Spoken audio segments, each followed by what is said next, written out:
It's a new week, and this is the Paranormal 60 Minutes newscast.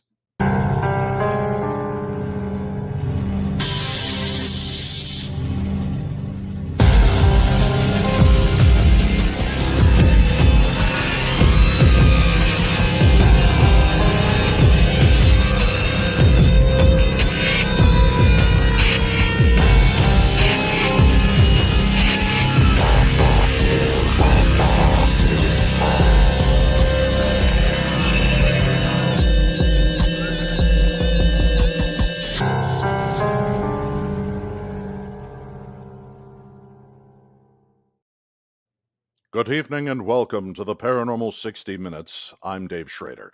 Hey, we've got a great show lined up for you, and let's just hurry up and get our correspondents on here. Ladies and gentlemen, from Texas, Greg Lawson. Now in the state of Tennessee, Mr. Eric Folsom, and still in Texas, in a dark room in a corner somewhere, the Colonel himself, Martin Valles. Gentlemen, good to see you today. Good evening, Dave.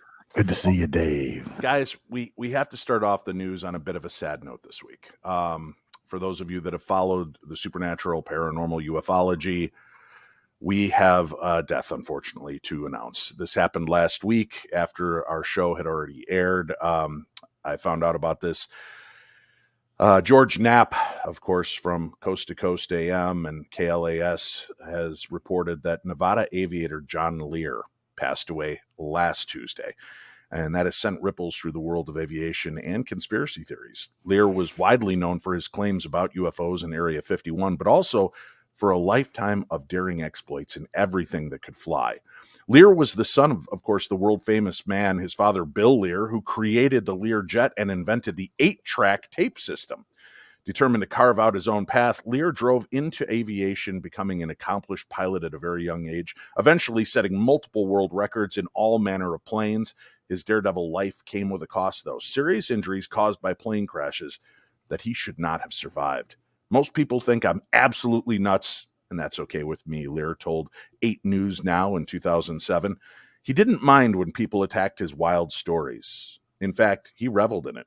He came to be known as the godfather of conspiracies, but anyone who has given the tour of his jam-packed den, which I believe you can see behind him there in the photograph, for those of you watching, knew there was a lot more to Lear than just the tall tales.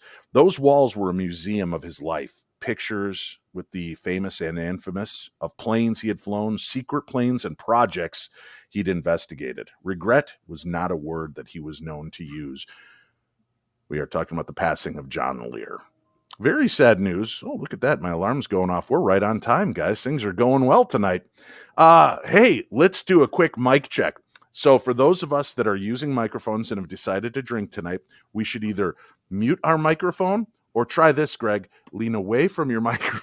Wow. While drinking. Because I don't know if anybody else during my story heard this sound. That'd be the rookie player from the great state of Texas, the paranormal detective himself. Wow. Oh, Crystal Skull, what have you got? Orangina? Oh, nice. Wow. Fancy. You guys know how to bring the party on a Friday night. What have you got there, Martin? Something called Buffalo Trace. I don't know. It has something to do with buffaloes. I have no idea, but it looks good. Very good. Speaking of looking good, we've got an interesting story to start off with. As a matter of fact, we're going to go to Tennessee. Mr. Eric Folsom has a story to share with us today. Eric, where are we going to begin today's journey into the paranormal news? Your microphone's off, Ricky. Oh, that's great. I remember my first time doing that. This guy. Yeah, he looks confused. How did you? Yeah, I don't know how you muted your own microphone. There you go. Welcome back to the show, Eric. Sip. You've got to remember to turn the microphone back on. Kids, you have to forgive the rest of my team here. They're all rookies and novices to the podcasting realm, and I think they're doing pretty good. As a matter of fact, I do want to take one quick mention. We are getting a lot of great emails and messages, Facebook, social media, and private emails telling me how much they enjoy all of us working together and the way we share the stories. So I did want you guys to know that. I don't always share the accolades because really it's all about me, but I want you to know that they do like 2 of you. All right, let's get going. All right, wonderful. So like I said, if you're like me, your Bible of the paranormal is Architectural Digest. And recently, Vanessa Hudgens had a home tour with the Architectural Digest, and she talks about really liking ghost stories. And when she gave the tour of her backyard, she described it as where she and her friends hang out and turn on the fireplace and share ghost stories. But she doesn't just tell ghost stories. She says she actually lives them. Hutchins opened up about her sixth sense during an appearance on the Kelly Clarkson show, telling the host that while she used to keep her paranormal sensibilities to herself, she has accepted that I see things and I hear things. The actor went on saying that she's had a lot of experiences with spirits and ghosts throughout her life. I remember getting ready for school when I was 8 years old, and there was like, that duck toy that you pull. Anybody know what that duck toy is, by the way? I didn't. Yeah. Yeah. You don't remember the little duck toy? It was like the little duck on a string, and you pull it and the feet would flap around. I didn't grow up in Bel Air, Dave. Yeah. No. Joe Benarski, Ivan Putski, the wrestler, used to pull that around with him before he would go on the stage. Did he really? Yeah. He had a little duck toy. That's some trivia I didn't need to know. Let's get back to my story, Dave. What the world, man? Yeah. So anyways, there was one of those on the dining room table, and it just started going alongside her as she walked. Back then, she wasn't exactly thrilled with the experiences being a child. I kind of shut it down for a while because it was very scary, and she felt the unknown was very scary. Now that she's older, though, she's kind of embraced her ability, and she believes it's a gift, something that she has the ability to do. She's going to lean into it, learn more about it. After acceptance, the next step was clear. It was time for her first real paranormal investigation. Ooh. Hutchins' favorite paranormal tool, she said, is the spirit box, which she described as a device that scans radio frequencies really quickly, and something about the electricity that creates allows spirits to speak through it. With the spirit box by her side, Hutchins said she and her friend went to a graveyard at night and visited a playful spirit named Sam. The two turned on the machine, introduced themselves to the spirit, and then asked if she could tell them their names. And then just like that, through the spirit box, she heard Vanessa. I was like, cool. Do you have anything else you want to tell me? And then through the static noise, she heard, nope. Well, I don't know if you guys feel this, but kind of as far as ghost encounters go, that's pretty non-threatening. Yeah. Almost makes you kind of want to drive out to the local cemetery yourself. But nope. As any good paranormal investigator will tell you, don't let the spirits go home with you. That is Thank true. you, Vanessa. Yeah, that was very. It's hard to believe that spirits or anybody would want to talk to Vanessa Hudgens. Come on. Yeah. How old is she? 15, something like that. No, she continually looks 15, doesn't she? No, I think she's like 48 now. I could be wrong. Oh, I missed some years there. Yeah. You know what? We can always ask science. Okay, Google. How old is Vanessa Hudgens? 33 years old. Wow. There you go. Yep, it's true. Just like yesterday, she was 15. Yeah, now she's 33 years old. It's amazing how time flies. And Marty, it is time for you to step up. Your news story for the week. Where are we going to begin today with you?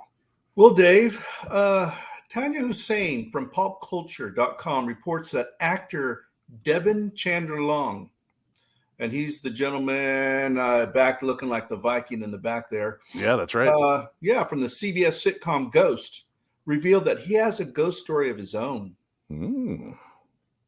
Chandler admits he believes in aliens and ghosts, and back in college, he actually moved into a house where his roommates were convinced that the house was haunted. Chandler is not convinced until things started happening to him. He would wake up in the middle of the night, normally around 3 a.m, ridden by sleep paralysis, also known as the old hag syndrome. He said he couldn't move and he was frozen to the bed. Once he fell back asleep, which how could you go back to sleep after something like that? But he did. The paranormal activity continued. He said, my radio turned on full blast, playing Journey like for 20 minutes. And can you say volume knob there, Chandler? We would be playing video. Wait a minute. Marty, are you picking on a guy that looks like a Viking, Marty? Yeah, because I'm here and he's somewhere else. So, and I want to know what radio station just plays 20 minutes of Journey back to back. Yeah, I don't know, but 20 minutes of Journey. I mean, I like Journey, but yeah, 20 minutes of Journey. You're looking for the only thing that would be better. Yeah, would be 30 minutes of Fleetwood Mac. God, good day. Go on, Marty. What are you saying? Yeah. Hey, you just got to believe. Yeah. Yeah. So And again, he brings up another situation where he was playing video games and the water faucet just turned on full blast. He tried to explain it in his mind that it was, maybe it was the pipes, maybe it was a draft in the house. Although he claims his Wait a minute. Yeah. He blames a draft on the water being turned on. Yeah. What Well, does he think is a draft? That's got to be like hurricane style winds. it was college too, and who knows what was going on in that house. So I Did you think say they were giraffe? smoking. yeah. I'm not going to say anything, but you never know. Anyways, he also claims that he has doubts about psychics, and he admits that prior to landing his role in Ghost, he went to a psychic who told him he would be playing a Viking in a picture with many people in costumes, and you will speak an accent. He immediately was thinking, hey, I'm going to get into, Game of Thrones 2, or I'm going to get into some type of a series that is a Game of Thrones type of role. But in fact, he was hired to act as the Viking in Ghost, which has a lot of people in costumes, but not necessarily all from the same time period. So pretty interesting stuff. Have you guys seen the series Ghost yet? Anybody? I Negative. have, yeah. No. Yeah. What, Greg? Tell me a little bit. I mean, is it a decent series? I know it's based on an English series that people seem to really like. Yeah, it's funny. It's real campy. It's goofy. It's if you could imagine having a bunch of ghosts in your house, from different time periods, and making a sitcom out of it. It's okay. It's not anything serious at all, but it's okay. You kind of get to liking the characters. So That I Rose like McIver, she's the lead woman in that TV series, right? Right. She was also on iZombie, and when we were out in New Orleans a few years ago, when we were at New Orleans at the Wizard World convention, I got to do the panel, lead the panel discussion with the cast of iZombie. So it's interesting that she goes from iZombie, where she's a zombie who eats brains in order to figure out a crime, to now she's living in a haunted house. I think Rose is starting to typecast herself, but it's a good show, Greg. I mean, honestly, I what would you like give it, man. Lynn likes it. Okay, she wouldn't watch it unless I was there. Gotcha. Probably because she's scared of ghosts and stuff. What's her last name? Yes. What's Rose's last name? Oh, I was going to say Lawson. Lawson. Yeah. McIver, right? McIver. Well, her husband was the very famous problem solver as well, crime solver. Yeah. No, that's yeah. McIver, totally different person. Yeah. Oh, Yeah. well, Yeah. Tomato. And they now, could have a good show if they did get together again. unfortunately, speaking of MacGyver, we've got to go to another famous Mac. All right, Eric, where are we going next? It is time. For those of you that listened last week, we had a raucous good time talking about Dave's lust for the songs of Stevie Nicks and Fleetwood Mac. And believe it or not, we were able to dig up a story. What? So in Far Out Magazine, Uh-huh. I'm sorry, go ahead. I said, uh-huh. Okay, listen here. Wait till you hear what I have to share. I'm waiting. So, as part of Far Out Magazine, reporter Tyler Golson reports that there's a long history connecting the paranormal to popular music. Songs like Blink's 182, Aliens Exist, and Husker Du's books about UFOs specifically cite strange phenomena, but extraterrestrials were also responsible for the namings of bands like the Foo Fighters and Jefferson Starship.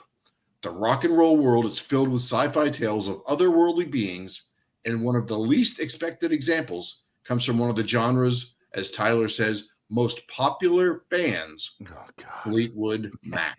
Popular with who? That's what I want to know. At least with Tyler and the other three people on this podcast. All right. So, back before Lindsey Buckingham and Stevie Nicks got involved with the group, Fleetwood Mac was being steered by American Bob Welch. Now, how many of you guys remember Bob Welch? He was a great singer on his own right. He had the song Sentimental Lady and a bunch of other hits back in the 70s. And he had taken over guitar and vocal duties after kind of a litany of players came and went, including Peter Green, Jeremy Spencer, and Danny Kerwin. Welch brought a kind of jazzier touch to the Mac's music while expanding the scope of their sound beyond love songs and blues. Wait a minute. Did you just call them the Mac? I did. Is that Wow. the vernacular? The Mac? Do you guys remember when Perry was on last week? Yes. We talked to Perry, right?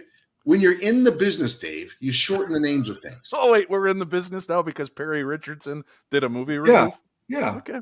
Okay. I'm telling all my friends, that's for sure. Yeah. Marty's backing you. All right. Thanks. All I right. appreciate So it. go ahead. Okay, thank you. The Mac.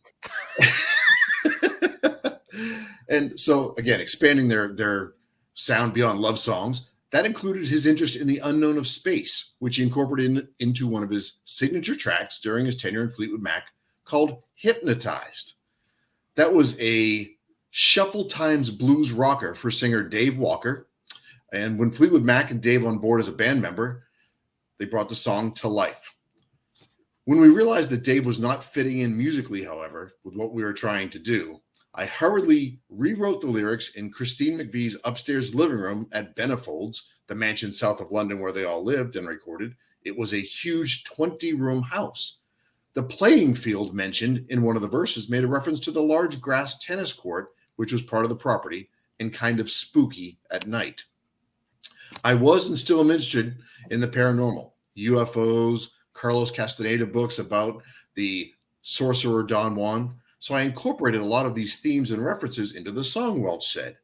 The place down in Mexico refers to Castaneda's sorcerer Don Juan, who is presumably going astral travel. The strange pond with sides like glass refers to a strange anomalous depression in the North Carolina woods near Winston-Salem, North Carolina, which a friend told me about, which at the time freaked him out, as well as his dirt biking buddies. Included on the 1973 album Mystery to Me, Hypnotized proved to be a solid FM radio hit, finally giving Fleetwood Mac an established identity outside the shadow that Peter Green had cast over the band a half a decade earlier. Welch would stick around for one more album, 1974's Heroes Are Hard to Find, before embarking on a solo career. During early shows of the Buckingham Nicks era, Buckingham was forced to imitate Green and Welch on some of the band's best-known material, with Hypnotized often being slated as the band's final score. First of all, I didn't realize that this band has been around since Jesus walked the earth and that there's been that many iterations of it. But what was it? Not until Buckingham and Nicks joined that they actually earned the status that they're considered now?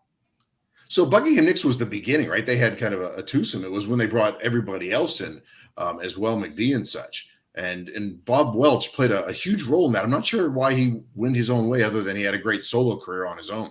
I saw what you did there. He went his own way. Man, That's a good one. he just chained that together so good. It's like he's prepared for this story. Yeah, I want to know what the story's about. I got completely lost. I thought it was a paranormal thing. What happened? It's that Fleetwood Mac had a UFO song on one of their deals, and it was Eric's way of forcing me to hear about Fleetwood Mac. That was great. I wanted to ramble for another 20 minutes about it, but I couldn't find anything else. So freaking sitting here just. I have another story about Fleetwood Mac here. Just realized that here in my papers. No, I'm just joking, actually. Oh, Jesus. My stomach dropped. Hey, guys, I do want to make a quick mention. This is the last chance I'm going to get to mention this. This weekend, the Metaphysical and Paranormal Expo at the Janesville Convention Center, taking place April 9th through the 10th. That's Saturday and Sunday, so you can come on out and see me. You can get information at metaparapro.com. That's METAPARAPRO.com.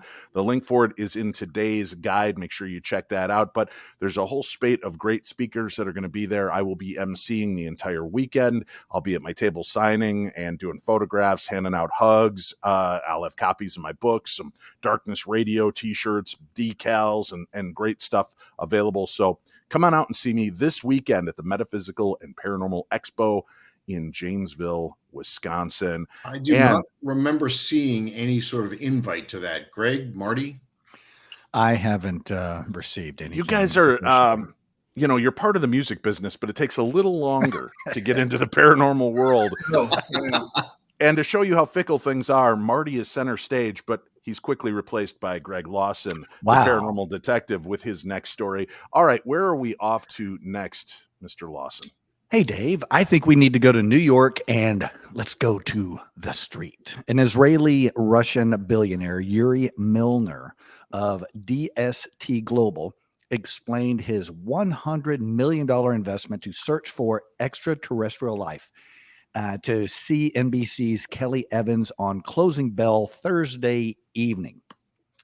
Although the result of Milner's new venture, dubbed Breakthrough Starshot, will not be seen in his lifetime, he says he is trailblazing the way to opening the secrets of the universe. Wait, correct me if I'm Eric. Yes, you had a point to make. I'm sending an email right now to Lindsey Buckingham to tell him to write that up. So, yes, the title again, Breakthrough Starshot. Sounds like a Lindsey Buckingham Fleetwood. He's out of the band though. I don't know why I know so much about Fleetwood Mac when I despise them, but I do know about that. He's Anyway, on solo tour, right? Why despise? It's I not don't get it. despise. Anyway, I just all right, thank you. have disdain for them. All right, go ahead. So Yuri Milner. You need to take a shower, man. You just need to scrub that off of you, get it behind you. It'll be fine. Okay. All right. So Milner said the really big frontier is going to be beyond the solar system and trying to find out what's going on out there. The nearest star, Alpha Centauri, is 4 light years away. And we believe that in this century, we should be able to get a robotic probe sent there. The problem with that is you send out your robotic probe and, it takes 4 years for any, course corrections or anything to get back. You send, it's like, I'm the robotic probe and I'm like, I'm about to hit something. But I know what you're getting at. It takes a long time to get that data. And I want to talk to you about this when the story's over. But I want to take this a little further and roundtable it, if you will. But I'm sorry, go ahead. Okay. Milner is an investor in Facebook, Twitter, Spotify, and Airbnb. Evans asked whether Milner was competing with Jeff Bezos and Elon Musk. And he said, well, I'm not competing with them at all because we're separated by a lot of space. The solar system is really big and there's enough out there for everyone. So he's kind of going with the look, though. He does have definitely going with the Bezos look. Yeah, that's what I thought. Yeah. When do you think we're going to start sponsoring like spaceships to each planet? It'll be like the next visit to Uranus is brought to you by Preparation H.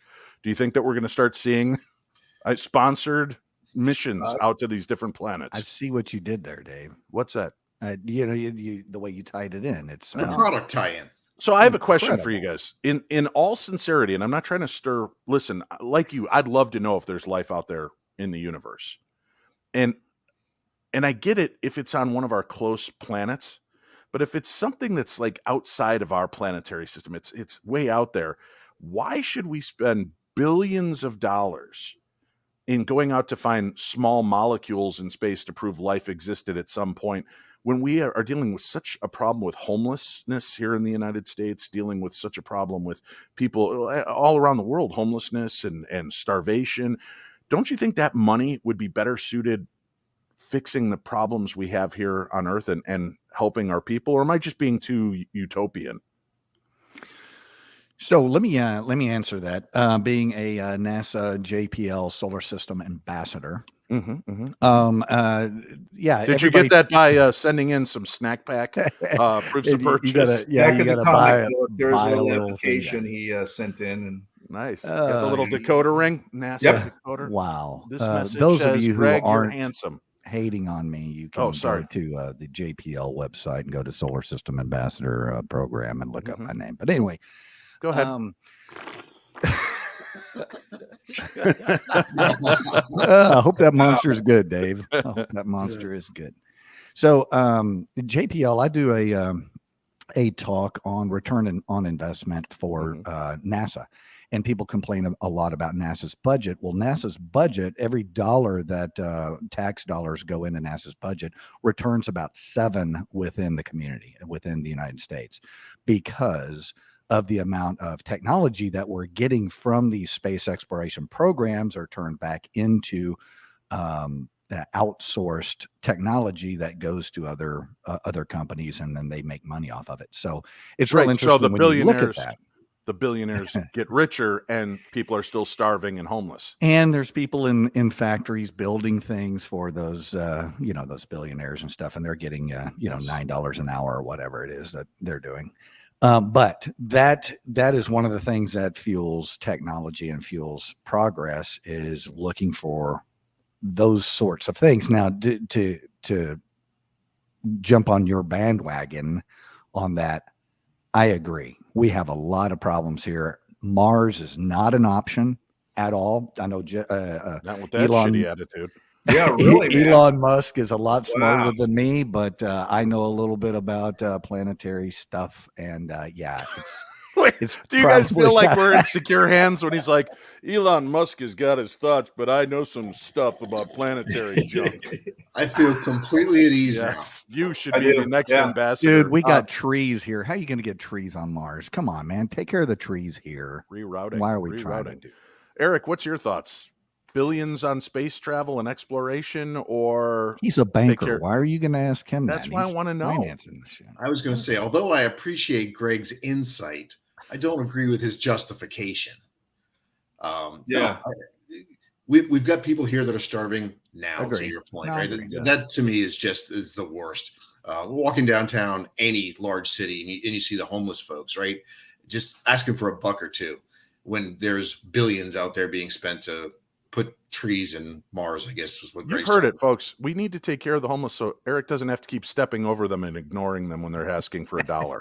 So It's hard to drink my what was that mustard called? I guess you don't drink the mustard, the Grey Poupon, right? yes, great. Yeah. No, you don't drink Grey Poupon. You Unless do it was if you're college. wealthy. You can, Yeah. but If you're really wealthy. Yeah, Colonel, what are your thoughts on this? You were part of the military sect. Do you believe that the money would be better spent helping and shoring up our own planet and worrying about the issues we have here, as opposed to, if there are any molecular strands floating around in space, or that there may be life teeming in the moons of Jupiter? well, in an effort to try to keep this team intact and not have any problems Dissension? where I kind of foresee it going, I really think both Greg and Eric have some good points. That's all I need to hear from him. Please, that That's was all enough. Wow.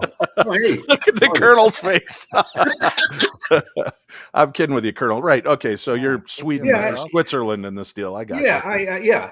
yeah, and I think that as Greg's saying, we do get some payback, or someone does get some payback in regards to Return on advancements. And, investment. and as an Eric, what he was saying is Mhm. that, do we really need another tree in Mars? Do we? Do we? Yeah. I don't think he's saying we couldn't even do it. He has no Well, faith in our. has no faith in trees in Mars. Yeah. I don't blame him, because listen, we can't get trees growing in our deserts. What are we worried about some dead planet for? Yeah, but now, Dave, answer me this. All right. A few years ago, didn't they claim that they found some type of a something in Mars that would have justified that there was water in Mars at some point in time? Yeah, at some point, but I believe that would be the key words. At some point, there was water. I don't know. They're still doing some work on it, but I don't think that we've proven that there's anything under ground yet.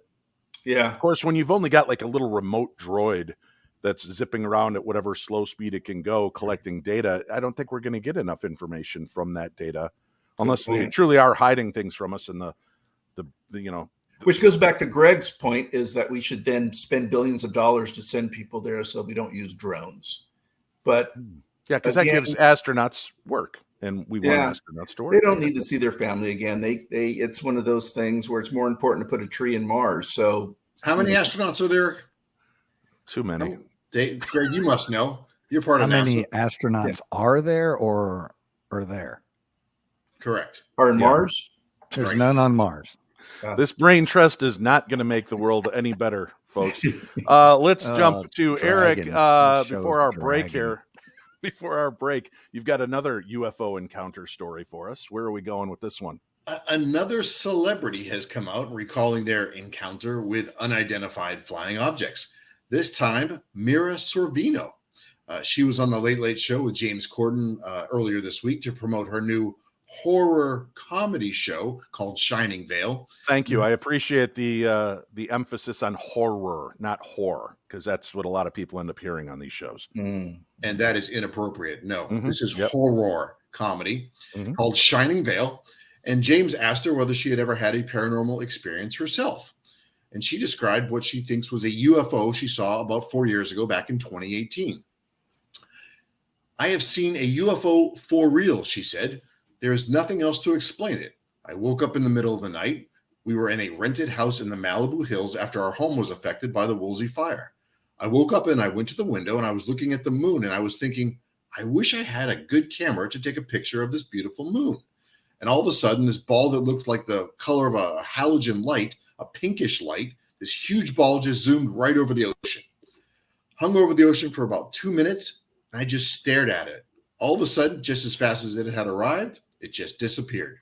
There's nothing we could have on Earth that I'm aware of that our technology can do that could do that except for a UFO.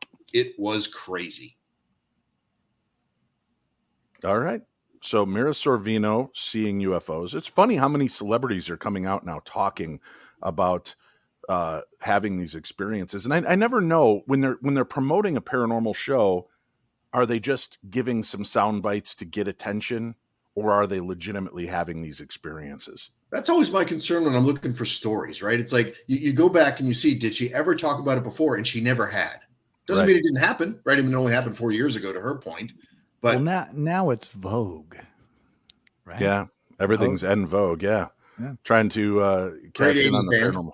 Yeah, look at this point, everybody's trying to cash in on the paranormal market. That's all I'm saying. Hey, speaking of cashing in, make sure you guys check out the show this coming Monday. Dr. John Huber joins me. I also have a few other special guests that are going to pop in. Whispers of the Demon. There have been an alarming amount of stories that have been coming out over the last year about the demonic telling people to kill. These voices that people are hearing in their heads. We're going to talk about the psychology and the parapsychology of that. And we've got a couple of interesting aspects of it. We're also going to talk with Dr. John Huber about work that he's doing. He has a company. Go check it out. It's called TripSitter.clinic. TripSitter.clinic. He is one of the kind of forerunners in the ketamine field of helping people deal with depression, anxiety, and pain management using ketamine. So we're going to be talking to him about that and the paranormal side effects that he has seen from people using these treatments. That's coming up next week on the show. We do have to take a quick break. And when we come back, we've got more news, more information to share with you right here on the very best of paranormal news radio. This is the Paranormal 60.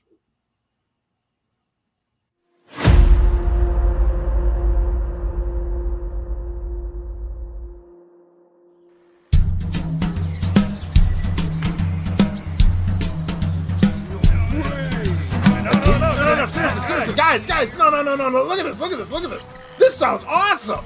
The Oregon Bigfoot Festival and beyond. July 30th, 2022 at the Clackamas County Fairgrounds in Canby, Oregon. Hey, look at that right there. Oh, yeah. So general admission's $25 online or $35 at the gate. But that includes admission to the Monsters and Mayhem show featuring Jason Hawes of Ghost Hunters and Cliff Barrickman of Finding Bigfoot. Oh, and even more. Oh, wow, look at them all. Cool. It's gonna be awesome. Hey, baby, you guys thinking what I'm thinking? Road trip! Tickets are available at OregonBigfootFestival.com. Hey, things are about to get squatchy. Again!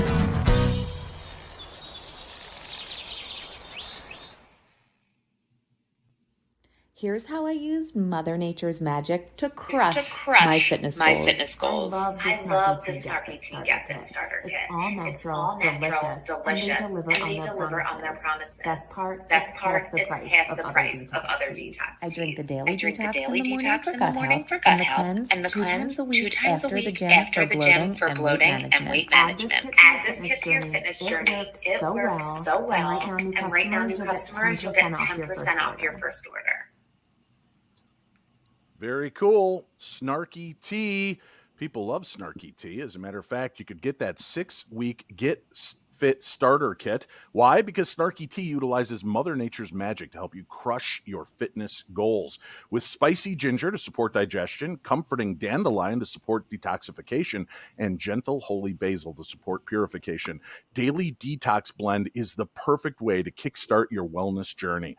Add in our Gentle Cleanse blend with activating fenugreek for bloating and relieving senna leaf to support deep cleansing, and you've got the perfect post-workout companion. What are you waiting for? Get started today. Grab the Snarky Tea Get Fit Kit at snarkytea.com/getfit. That's snarkytea.com/getfit. Welcome back to the program. And yes, Snarky Tea is my sister's company, guys. I don't know if you know that, but my sister makes Snarky Tea. She also has fantastic sampler packs you can try, all types of tea for every kind of occasion, morning, night, stress relief, sleep, everything you want. She's got it. Go check out snarkytea.com. Tell her that your big brother sent you. All right, let's get started back in with news. I think the Colonel is up next. Martin, where are we going next in the world of paranormal news? Well, Dave, William Reed reports that NASA scientists have devised a new technique of transmitting communications into space. Look at there. Okay, do tell. Yeah, the plan is to transmit humanity's unique fingerprint to anybody who could be eavesdropping on the transmission. These transmissions will be beamed from radio telescopes in China and Northern California. These are going to be a substitute for a famous 1974 broadcast consisting of comparable information from the Arecibo Observatory in Puerto Rico. But this observatory was shut down in 2020 due to a collapse. Or maybe the aliens didn't like what they were saying to them, huh?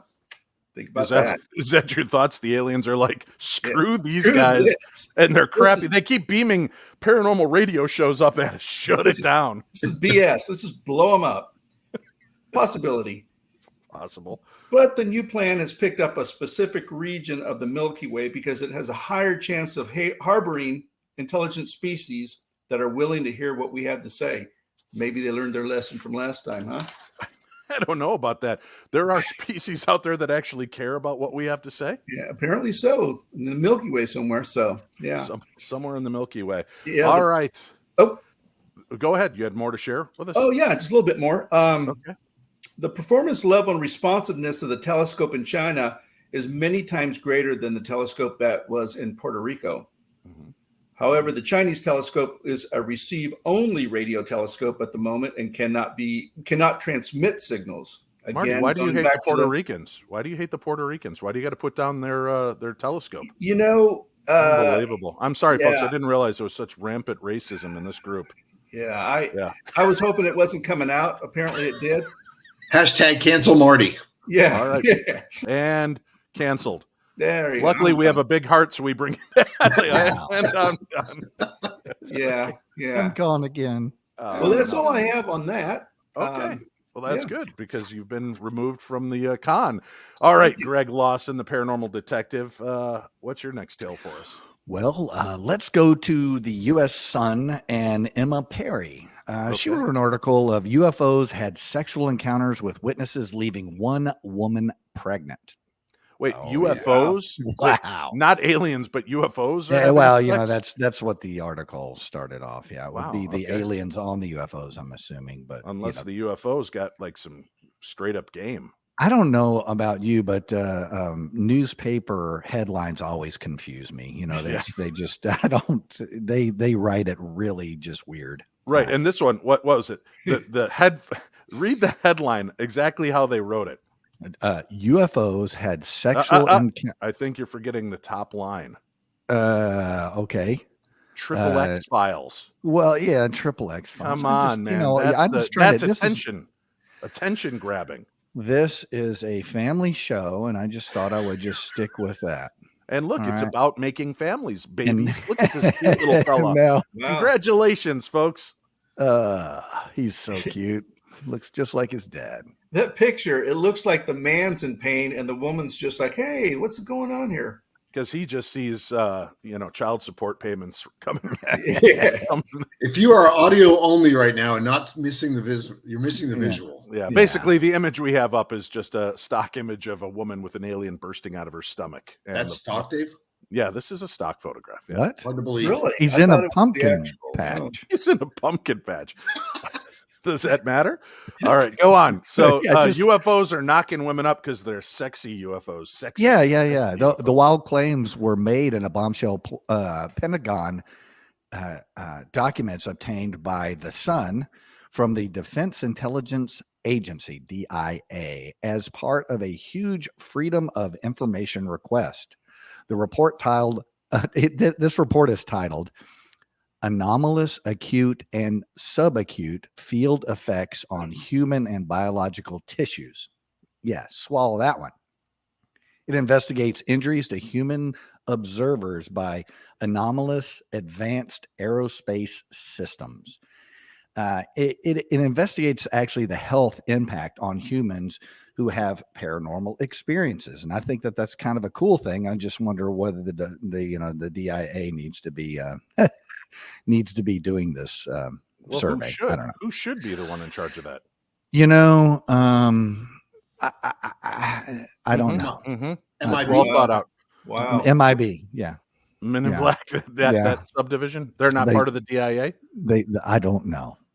I apologize. Like he's hiding something almost, huh? Yeah. There's certain things I don't know, and hard to believe. So therefore, I cannot share them with you. Okay. The documents feature a useful database which has listed the biological effects of UFO sightings on humans and their frequency, compiled U.S. database Civilian Research Agency with MUFON as well. So this includes bizarre occurrences such as apparent abduction, unaccounted for pregnancies, sexual encounters, experience of telepathy, and perceived teleportation. Really, the word telepathy was one that's going to give you problems. Well, I was going to say telepathy. That was very Porky Pig of you. Leave that up to Marty, okay? Yeah. Oh, great! Now I'm going to be wow. stuck on this word, and I'm going to just say telepathy. Telepathy. Telepathy. It's at their telepathy. All right. Well, I could read it like that. No, you don't need to. All right. You don't need to at all. You've got a follow-up story on this one, Mr. Lawson. Oh, I do. I'm not even finished with this one. Sorry. You want me to move on? No, please continue. You snooze, you lose. Wow. This show is dragging for Dave this week. Yes. The host is on top of it, man. There have been 5 reported sexual encounters between UFOs and humans, says the study. The report prepared by the DIA goes on to say that UFO sightings can leave witnesses injured, suffering radiation burns, brain problems, and damaged nerves. It warns that such objects may be a threat to the United States interest, and humans have been found to be injured from exposures to anomalous vehicles, especially airborne, when they're in close proximity to them. So, yeah, that's actually kind of, I guess it's kind of encouraging when the federal government steps in and actually takes a role in studying some of the things that are happening just besides, I saw something fly through the sky. How many of these pregnancies that are being blamed on aliens? In pumpkin I don't know. Yeah. So, in 87 to 89, I was a mental health investigator, and I used to go pick people up all the time that said that they had abduction and sexual experiences with aliens. Did you make them describe it to you slowly? I didn't make them do that, but often they did. Oh, nice. Yeah, often they would want to describe. Would the aliens come in and put on a little Barry White and? Yeah, it was a little bit like that, and it was the useful instruments weren't always used the way they were supposed to be used. So I would like to commend you for that story, Greg, because that was a very difficult dictionary-filled story. Yeah. However, I would like to say next time, pass that story to Marty.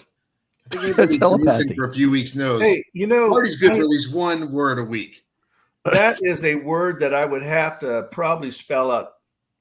Telepathy? Yeah. Telepathy. Oh, don't worry. I think Marty's got a story about telepathy coming up. Now, are you done with this story? I do have to laugh. I thought you said there was a follow-up, but there is. I see the news stories you guys are presenting. And Marty's, it always cracks me up because Marty's got a 1-page news story, and as he's reading it, it's 3 pages long. And I've not figured out what translation happens between the original news story and what What the Colonel It's Diggs font Spell- 72 spelling is words. what it is. Exactly. Phonetically takes a lot of the page. Phonetically. Yeah. All right. Well, you have another story about a professor offering an interesting theory on alien abduction, Greg. That's what I was talking about. It's kind of a follow-up to that. Yeah. I sent that over to you. Professor offers out their theory on alien abduction. This source is from the Daily Record. Dr. David Jacobs of Temple University has researched rather startling conclusion about abductee experiences. Despite the unusual nature of such claims, there are still surprising number of people who believe that they have, at some stage in their lives, encountered beings from another world. The typical abduction experience usually involves a person being taken from their home, subjected to medical experiments, and returned with their memories of the encounter kind of distorted or altogether erased.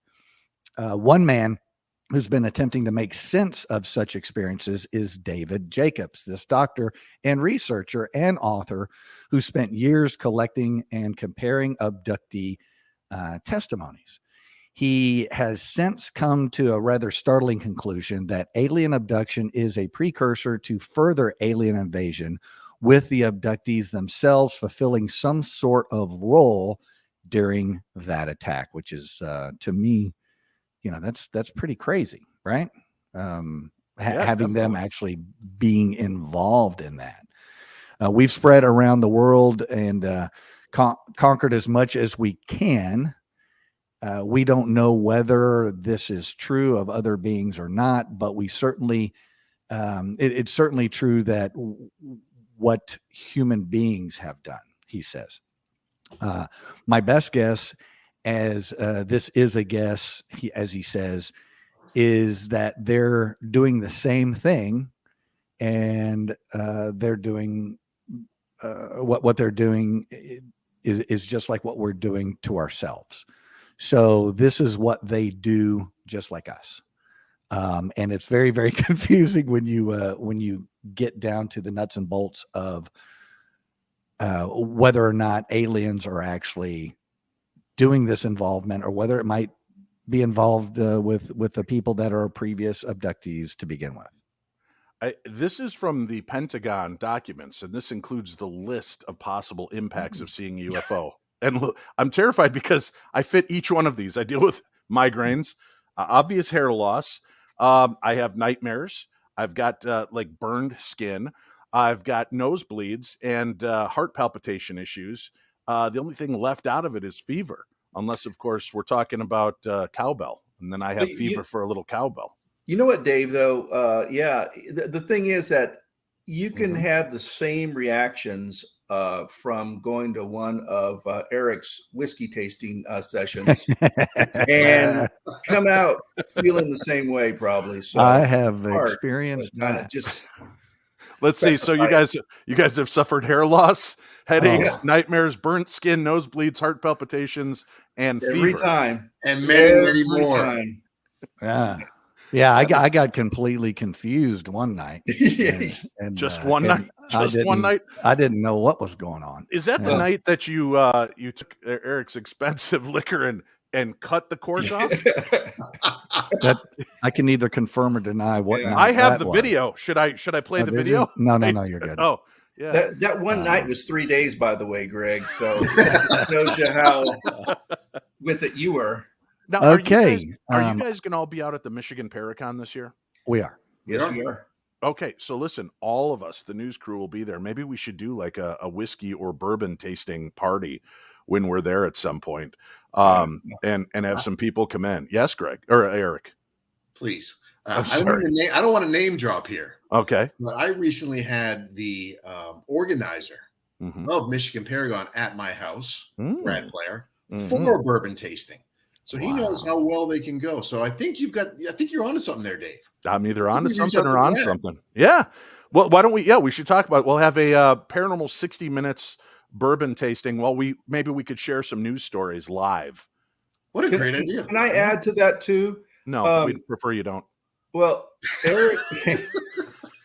Eric Folsom actually called me on the phone while he was having the bourbon tasting Yeah, just to rub your nose in the fact that you were there. Well, no, I kind of feel I was part of it, at least in a way.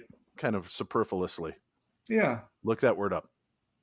Just say the word. Don't look it up. Just say the word. So can I kind of wrap my story here? Oh, I'm sorry. Greg, you have the floor again. Sorry. I'm just, I just like to get this done because I think everybody's completely lost at this point. I think we're still having fun with it, though. Go ahead, please. Oh, all right. Look, Mr. Serious Reporter all of a sudden. I know it's going to go to the bathroom scene of me trying to drink out of the toothbrush holder. I didn't even bring that up, Greg. It was on the tip of my tongue, and I didn't bring it up. Oh, I didn't realize how many holes a toothbrush holder has at night when you're, I don't need the light. I know exactly where the cup is, and I get it. Let's just say a cup has one hole. Any more than one hole, it's not a cup. It's a that water had a little bit too much fluoride taste. It was everywhere. Hey, in Greg's defense, Eric, he was at the Folsom compound. The cups might have different holes so that there's different flavors involved. So yeah, I'm not saying that you're kind of fancy, but you're kind of fancy. Kind of fancy guy. All right, so let's move on with your story, Greg. Yeah, Greg, can you stop laboring the story and just get to it? All right. As I said, it's very confusing as the article goes, as far as who is doing what. So at that point, the doctor said, I knew it was an integration into society prior to the takeover. He believes that they can control us. And we can't control them. They are superhuman, so to speak. So when he's discussing what this interaction is, people are abducted, they get put back down, and then they start doing things to other people or to themselves. This is kind of confusing. It's like, okay, are they doing that because they've made a decision to do that, or are the aliens controlling them? So that's where he was going with this. Whether they're going to take over or not, they can control human minds. He says, I don't know what's going to happen after that. I fear the worst. So this is a guy that's been studying this alien abduction phenomena for very many years, and he's concerned about it. I'm concerned about it. It sounds like you both are. I am. All right, so gentlemen, I've got to ask you as we go into this next story. Has anybody had a chance to drive a Tesla besides Eric?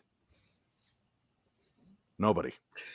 Nobody, just Eric. Eric, the next story is about a Tesla, but I'm just curious. What do you think of these cars? Amazing cars?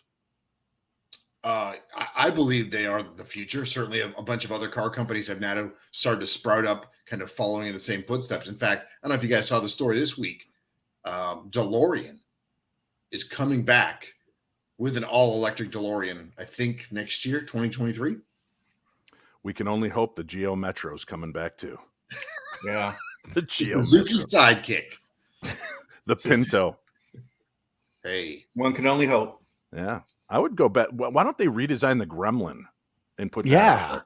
With the popularity of the paranormal and supernatural, re-releasing the Gremlin. That's the way to go. Yugo.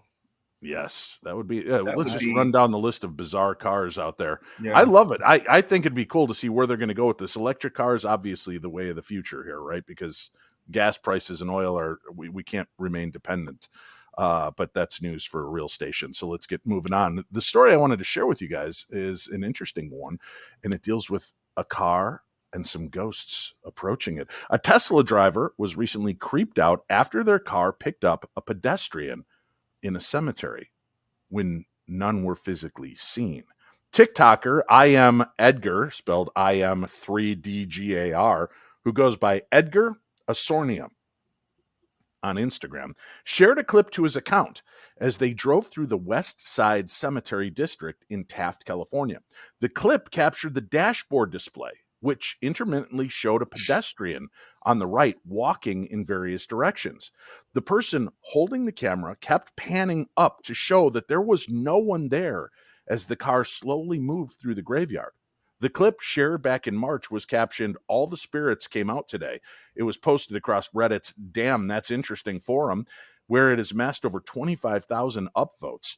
But it emerged. But when it emerged, Asonia first posted a similar video back in October of 2021 in the same graveyard, captioned, "I guess my Tesla has a sixth sense." That racked up 23 million views. Wow. And this is the actual footage. For those of you that are just listening to the audio of this, we apologize. Go check out the video over on the YouTube page.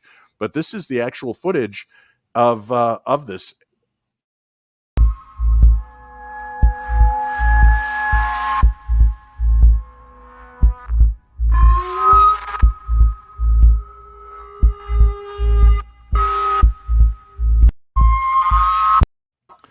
So it's supposed to detect, right? Like I've got my car that's the Ford Edge, and when I go in reverse, right, the camera will pick up a pretty good distance. If it tells me if something's coming towards me, even out of my driveway, I know if there's something coming towards me, I'm going to back into something. It's great. So the Tesla is actually scanning, looking for humans. Not only does it notice them, Eric, does it cause your car to slow down or stop if one is heading out into your lane? My understanding is if you're in self-driving mode, right, where the car is driving itself, and that's the whole purpose of that technology. So it's got to be right. And that's pretty bizarre, right? That to be in a cemetery, showing that there's nobody there, and you keep seeing figures pop up and move around. You notice the figures weren't even on the road; they were kind of to the right of the road. Right. Yeah. They were walking amongst the headstones. And they were kind of flashing in and out, which would indicate either they're flashing in and out or they're very faint or something like that. And I found that incredibly interesting for the simple fact that the people that use technology to try to detect the paranormal, this is just one more thing. And, that technology is a heck of a lot better than some sort of little $19 detector you buy online. Well, or here's the scary thing. If it is malfunctioning, that's worrisome. If it's picking up on things that are not there, is your car going to be right, jerk starting and going as you're on self-drive mode? All right, we are coming towards the end of the episode, and we've got a hefty story here the Colonel is about to present to us. Ladies and gentlemen, the Colonel. All right, where are we going with this one, Marty? Well, Dave, Matthew Galt, reporting for Vice.com, reports that 3 newly released CIA reports from 1963 and 1964 claim that the Soviet Union used ESP and attempted to develop cybernetic telepathy. Get that? All right, first, I like that you hit those. Those are great. But what does ESP stand for, Marty? And go. Oh man. You know what? I thought he said ESPN there for a second. Yeah, he did. Yeah, the sports. Yeah. Yeah, no. All right, go ahead, Marty. Okay. The document details conversations with Soviet scientists and a visiting foreign exchange student about the USSR's interest in ESP. According to this article, the U.S. and the USSR believe... Wait a minute. This isn't you. It's just the fact that, so in this highly classified document, he admits, this scientist admits to talking to government officials and some random foreign exchange student from Omaha. Yeah. Apparently, this foreign exchange student was doing really well in this telepathy class. Yeah. And so, apparently this foreign exchange student may have known a little bit more than your average foreign exchange student. So, so he used him. He's probably looking for filler in his report. So that was a good way of doing it. According to this article, the U.S. and the USSR believed it was possible to eliminate the middleware of a language entirely and directly communicating between humans and machines via telepathy. So what they're saying is, again, they would be able to not have to type anything into the computer or nothing like that. It would go straight into the computer through the mind. One example of this is that the Soviet scientists taped the central nervous system signals of a man playing piano and broadcast the signals into the arms of another person who had never played piano before. Pretty interesting stuff there. Wait, they did. So so what they like mapped the nerves to track what is firing off. Correct. Right. So they have electronically done it, and then they've they've entered that information into another man's arms to see if somebody who did not know how to play piano, if it would make that motor function replay. Correct. And Wow. the plan was to not only do that, but to also give this individual the permanent ability to play piano, kind of like the Matrix, when they stick the little download, right? Right. So interesting stuff. If that's true, if they're really working on that technology, imagine people that are paraplegics or quadriplegics. Can we re-infuse into the nervous system? But if they're cut off, I guess it still doesn't matter because it's not cycling. But it'd be interesting. I know that they are working on microchip technology to get people walking and moving again. And there's been some pretty interesting developments in that. Yeah. So some good possibilities, not only for intelligence, but also for the area of medical care too. So bottom line, the article ends by saying that they are also looking at ESP abilities within certain individuals to not merely guess events, but these individuals were capable of predicting future random events. So a lot of work going on, or has been accomplished by the USSR and the US in that area. Again, you may have heard about all the work that was done by the U.S. I think there's a movie about it, about men that stare at ghosts. Right. Yeah. But really, the U.S. in this article, it claims that the U.S. has really not had very good luck with that, producing these psychic warriors, and most of these programs have been. It's interesting because we keep saying, "Oh yeah, our work didn't go so well," but yet you hear from remote viewers that were part of Project Stargate and some of these others, and they were extremely good at it. And there are remote viewers that are helping to find missing people, do things along those lines. I am trying to take this year. I've already tried to work in and getting signed up, if I can find a time that works for me, to do a remote viewing class, because I want to start to develop my own abilities, but I want to be able to see if you could help people out. Greg, that would be pretty impressive for law enforcement, right? I mean, would you take information if I said, "Hey, Greg, I'm picking up this, is that something that you as a cop would look into through remote viewing as opposed to somebody claiming to be a psychic? So that's a good question. If all other conventional investigation and search techniques are exhausted and we have no other place to go, then yes. Okay. And the reason I say that is, you would be surprised at how many people, contact law enforcement in big cases trying to help them. And they send us down so many different rabbit holes. We're running around chasing our own tail. And most of the time, the information is not helpful. That's spot on. Yeah. All right. We've got just a few more stories here before we wrap up. And these were interesting. This one I love comes from Home and Garden News. A mom thinks she caught her son in their new home playing with the spirit that may reside there.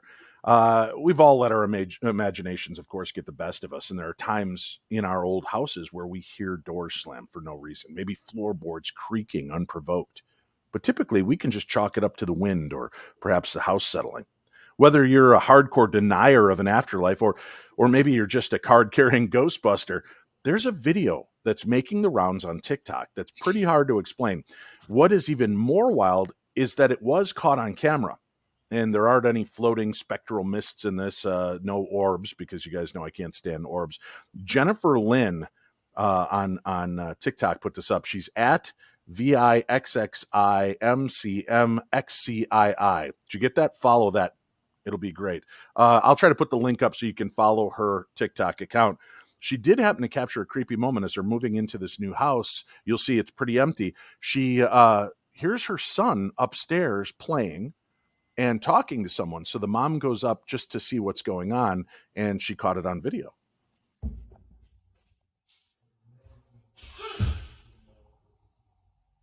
Oh, God, no. What? So the mom hears this, and she's looking through. I like this. She's coming up the stairs. She's got the camera going, and the kid jumps around the corner in his room looking into his closet, and he's like, "Ha! I find her. And the mom's like, what? I find her.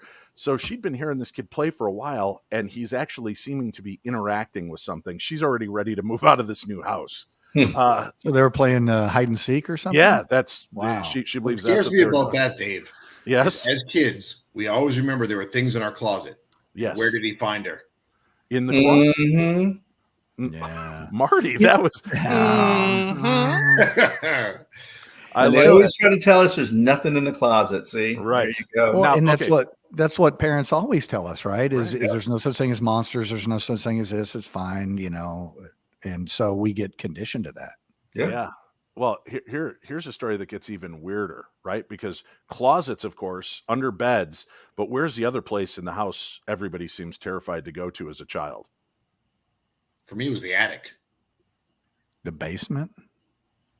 Yeah. School? The basement. I didn't have a basement. I'm in Texas. This next story, there's no basement in the Alamo. This next story talks about a cat having a paranormal experience of its own. And, we've talked on the show, do animals have the ability to sense spirits?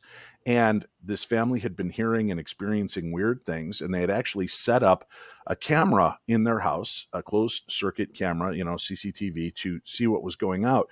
And this freaked out mom confessed that she's now too scared to even enter her own basement of her haunted house, because on the CCTV footage, she captures what she believes to be a ghost chasing her cat. Kathy Gallinger, 45, claims to have experienced a number of these eerie occurrences ever since she first moved into her home back in August of 2018. This has included objects moving around on their own and eerie, shadowy figures appearing from the darkness. However, one incident in particular has scared her more than any of the others. And after seeing this unsettling CCTV camera footage in her basement, Kathy from Ontario, Canada, captured footage of what appears to be this mist or mass chasing her petrified cat, Salem, after emerging from her mother's old 1950s doll. Now, the video shows 3-year-old Salem, the cat, staring in the direction of the doll prior to this black mist emerging from it. Looking to be in visible distress, the mass then starts to drift towards the cat, causing him to flee in apparent terror. Kathy explained, my husband and I were really freaked out. I immediately called my psychic medium friend, and she made me feel a little better because she said she wasn't getting any vibes where it's something that's out to get us. It's just something that wants its presence known. I think my house must be haunted. I love this house. The only way we'd consider moving was if it ever became violent or if anything was to harm any of us, of course. But as it stands right now, only a few other things have happened, and this just scaring the life out of us. We've become used to it, really. So in this photograph that you can see on the live video that we're talking about, you can see the cat staring at the two dolls, and you see this mist-like substance. The video itself is even, I think, a little bit more startling.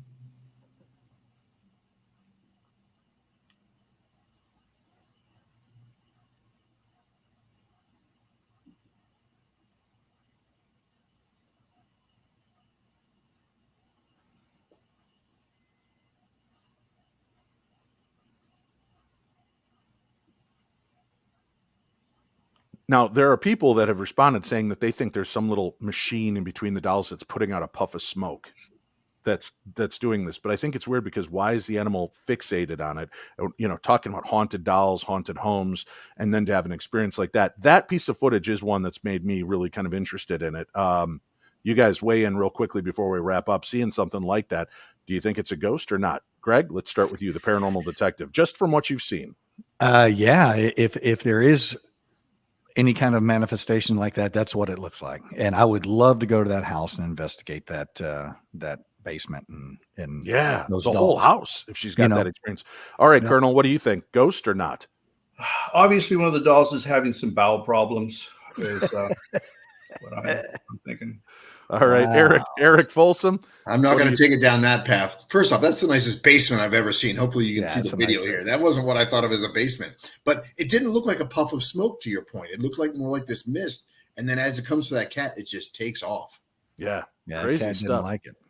Hey, if you guys have news stories from your area, you can send them to me, Dave at paranormal60.com. Dave at paranormal60.com. Some other exciting news coming up.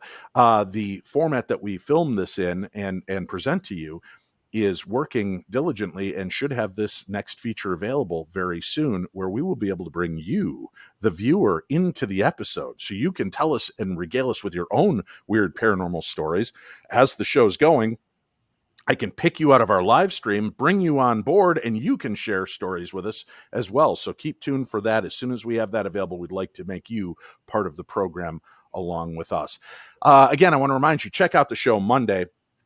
Whispers of the Demon, Dr. John Huber joins me along with a couple other special guests that'll be popping in for movie reviews and such, and some insights. Robert Major from ghostremover.com will be on that episode as well to answer an email that we've got.